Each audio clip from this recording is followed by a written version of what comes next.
La grande distribuzione taglia centinaia di posti, questi sono i risultati del Jobs Act.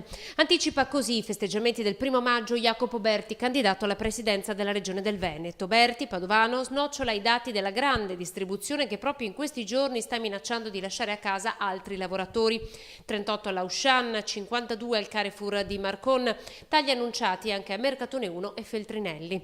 Secondo Berti sarebbero proprio i partiti a favorire la grande distribuzione organizzata. Questa politica pensava di essere furba, di vendere alle grandi catene questi spazi e quindi di così riuscire a mettere in tasca molti soldi. E qual è stato il risultato? Abbiamo disertificato, ucciso i commercianti del centro e adesso lasciamo sulle strade i dipendenti delle grandi catene. Dove invece il Movimento 5 Stelle punta a restituire centralità alle piccole e medie imprese con il microcredito che finanzierà la piccola imprenditoria con cifre fino a 25.000 euro. Noi abbiamo già i centri commerciali e si chiamano centri storici ed è lì che dobbiamo andare a ripopolare e a ridare fiato al commercio. Intanto però proprio in queste ore la deputata ex grillina Jessica Rostellato di Conselve ha annunciato che voterà la fiducia al governo Renzi ed entrerà a far parte del gruppo del Partito Democratico alla Camera.